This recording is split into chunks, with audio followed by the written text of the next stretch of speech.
Hello and welcome into week 3 of the football season. I'm here with head coach Miguel Regalado as we preview the Wildcats' weekend matchup against number 1 Grandview.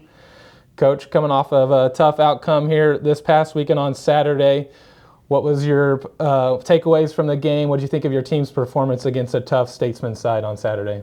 Well, it was disappointing, Matt, that we didn't come out and start fast. You know, any time that you're at home and you're coming off a tough loss like we had at Peru, you want your guys to come out ready to rock.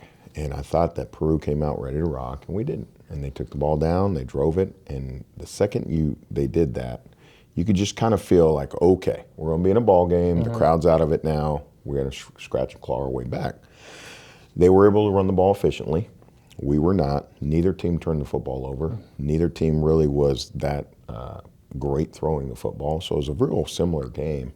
And in the end, you have to give William Penn credit. They made plays when they had to make them. They finished the drive at the end of the game. I thought our special forces played well. I thought Seth kept us in the game with a couple of big field goals.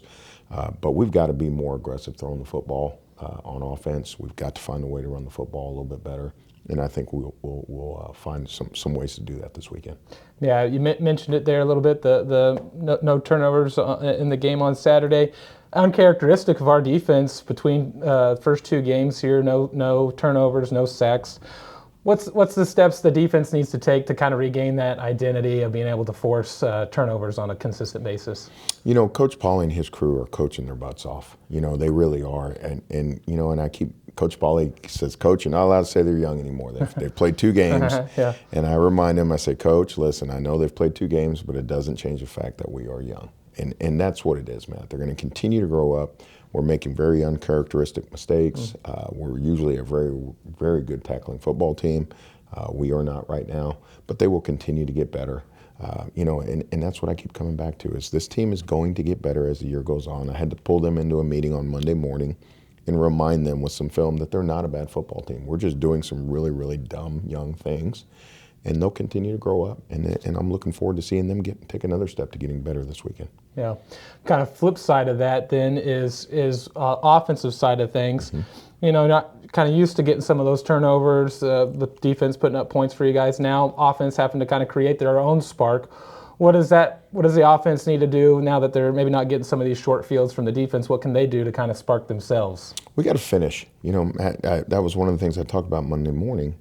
You know, in 2 games, we have 5 drives of 9 or 10 plays or more. Yeah. And they're scoring drives, unfortunately, and as much as I love Seth and our special forces, at some point you've got to convert in the red zone and score touchdowns, and that's what we've got to do.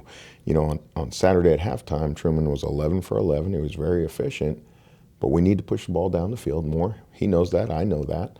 So I've got to be aggressive, more aggressive calling plays down the field, and he's got to be more aggressive throwing the ball down the field. And then once you get those 9th, 10th play of that drive and you're in the red zone, you have to find a way to finish, and that's what we've got to do better. Yeah. Now, looking at this week's matchup, the schedule hits its peak on difficulty here, hosting defending national champs in Grandview.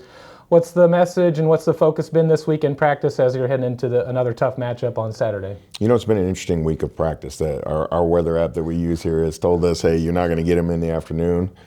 So we've been practicing in the morning for a couple times, and it's not that our kids don't like that. I mean, they've got the rest of their day for meetings and for whatever that they do on their own time. Kind of messes with your preparation a little bit. So offensively, I know I'm a day behind, which is okay. We're going to be just fine. We'll be ready to roll by Saturday. But the message is this. I never had an opportunity as a player to play the number 1 team in the country, defending national champions.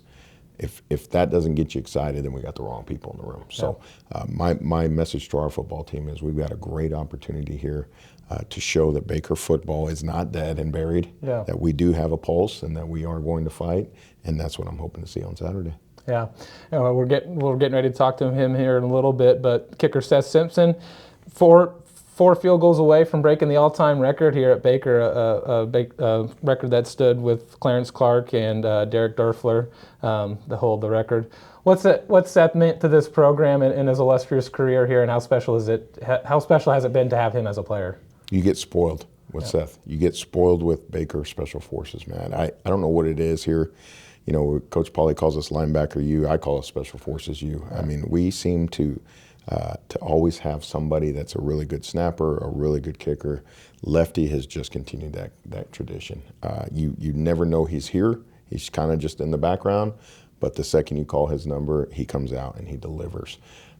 People don't know how important it is and how fortunate you are to have somebody like Seth until you don't have them. Yeah. Then it's like all of a sudden, hey, how come you guys don't recruit kickers? How come you guys don't work hard on your special forces? We take them very serious around here, but I'm really, really lucky as a head coach.